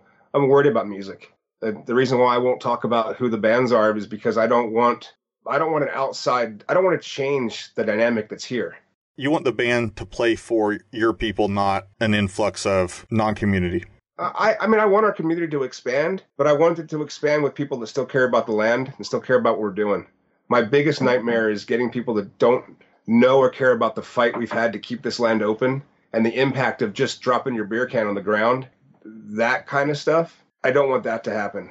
If we can find a way to bring more people in, educate them on what this world is like and why it's important and what our accountabilities and responsibilities are, then that will be the most massive, and it's kind of happened, right? I mean, you don't get 70,000 people to show up that are just happen to be fans of the sport because there's not 70,000 fans. We have 10,000 fans of the sport, 60,000 fans of people having a good time, 60,000 people that are fans of having a good time, and we just provide a good time. But we found a way to educate those people, and when we leave the desert, it's better off than when we got here. And I want to make sure that we don't lose that perspective when we pick up our next influx of people coming into the sport, whether it's racers or fans. On my side of the world, it feels like we are about to have like a big, massive upward breakout in Ultra 4. That's what it feels like. It doesn't feel like, it feels like there's just more and more drivers, the expansion of classes. And as you look at, and you mentioned it, how many more Legends cars, how many more UTVs, they've continued to, there's been this nice slow climb, but it really feels like it's about to pop. And not explode pop, but I mean explode like to the upside. I think our biggest opportunity out there, you asked 2021, actually there's an answer for that. What my focus on and where I want to be, the focus of where I want to be is I believe that people nowadays would much rather do what they do rather than watch people do what they want to do. No one wants to watch anymore. They want to do it. And I think that the reason why King of the Hammers is popular is because people can come out here, they can watch a race if they feel like it, and they can go out and wheel the trails, they can go out and have fun, they can hang out with their friends. It's a lifestyle thing. They're actually doing something. There's that adage, you went to a fight and a hockey game breaks out. You heard that adage? Oh, yeah. I want people to think I went to a camping weekend, I went to a party with my buddies, and there was a race there. And if you don't want to watch the race, honestly, I don't care. I want you to come for the party, have a good time, take care of the land, have great stories, and go home safe. If you don't even know there's a race happening, that's cool. And I think that's where we're failing at our Ultra 4 Series races, and that's our opportunity. Again, back to the very beginning of this conversation, all failures are just an opportunity for success. And so when I say we're failing at the other Ultra 4 races, we're doing pretty damn good. And if we can figure out how to make some of our other series races have the same feel and growth and success that we're having at King of the Hammers, then that's when it goes from this little bonfire thing we got going to a full-blown inferno that we're spreading around the world doing it. And we've had that success in some places globally. What we experienced in China was amazing. Some of the things that we've done in Europe have been pretty cool. National, I think, is a really cool event. But I just think we have an opportunity to make them better. And that goes back to, why did I bring in Ryan? Why are we expanding? Why do we do these things? And it's to get different perspectives and increase our skill sets as an organization so we can go out and try to make cooler things happen. That's 2021 and past. I love it. I have one parting question. Will there be a GPS coordinate released for the Easter egg fuel barrel that JT's supposed to find after the race? No, that's not even a funny question. It's wrong. It's bad. But yeah, it sounds awesome. Let's do that. No, that's cool. I will fucking pick it up and bring it to your house. Yeah, we're return to sender. Return to sender. Dave, did we cover everything you wanted to cover today? I want to say thank you, Wyatt. I want to say thank you to you for doing this show. It's cool. Again, this is lifestyle, right? This is giving people their fix. That's not just hearing engines rev. And it's telling stories, and it's spreading knowledge and education and getting people thinking about stuff. And you're celebrating people that aren't just the people that have won races, which I think is really cool. And so thank you for doing this. Thank you to the Ryan Del Pontes of the world that literally just love this so much. They just do everything for it. And that's like almost all our staff. It's almost all our volunteers are the same way. So thanks for doing something cool. It is a needed and perfect fit into the universe that we're spinning. And you did it all on your own. I mean, I didn't even know what was happening until I've only listened to the one. I listened to Wayne's. No offense. I don't watch TV, and I don't really do anything except for talk on the phone and break cars. It's all I really do in the world anymore.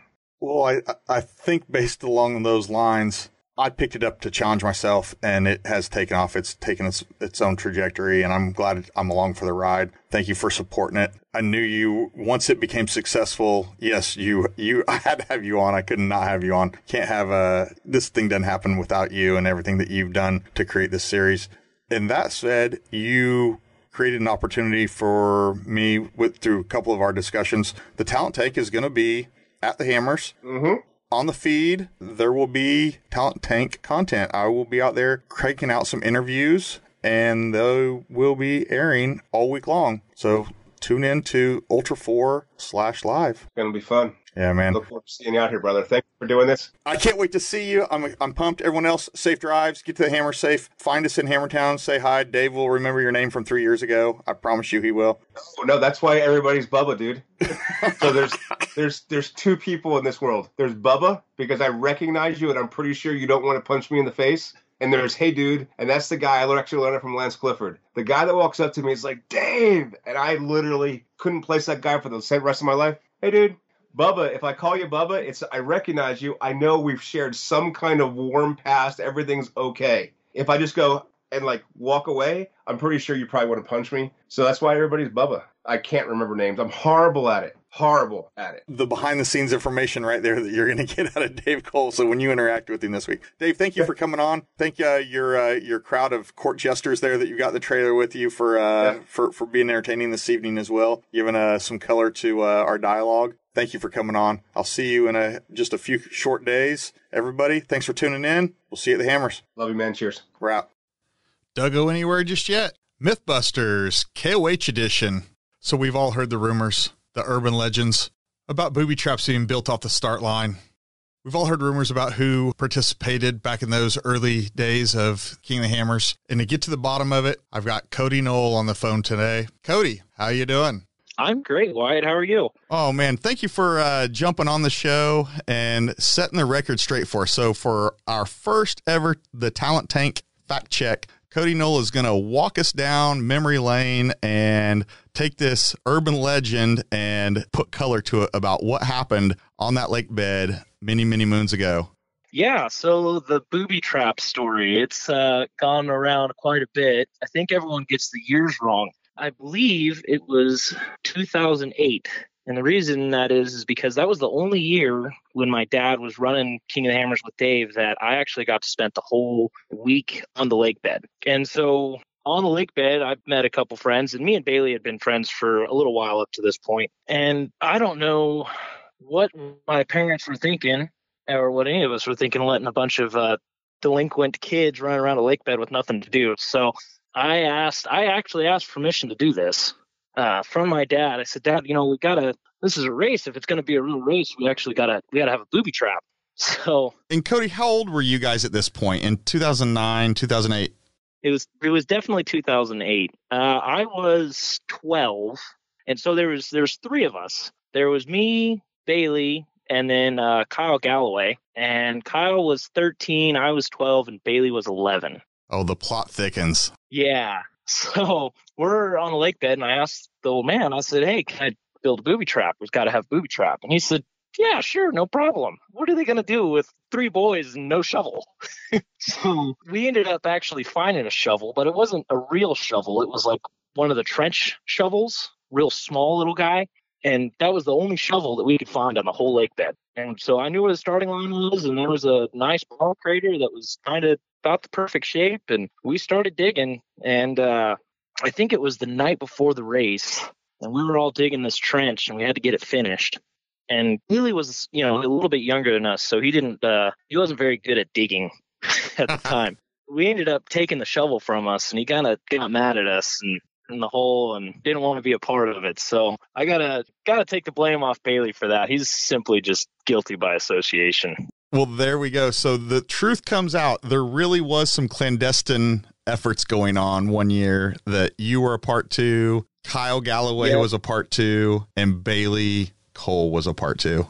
Yeah, poor Bailey. He still denies it to this day that he was even a part of in that trench. But I mean, it was an impressive trench. We dug it was probably 2 feet wide, about a foot deep, and then probably 10, 15 feet long. So it would cover the whole race course. So you couldn't go around it. the best part of the story though is waking up the next morning and the racers are getting ready to go, and my dad's beating on the door on the camper. Cody, come out here. What the heck did you guys do? And Dad, you said I could build a booby trap. The shock on everyone's face when a bunch of kids dug that trench was actually pretty great. Totally worth it. Well, hey, Cody, thank you for coming on. Thank you for setting the record straight. Thank you for doing this very first fact check on the Talent Tank. Yeah, no problem. Thanks for having me on. I'd like to thank the sponsor of this episode, the Jesse Combs Foundation. For more information about their organization, please visit their website at www.thejessecombsfoundation.com. Thank you for listening and taking a dive into the Talent Tank. Please like and subscribe on Instagram at The Talent Tank or our website, thetalenttank.com.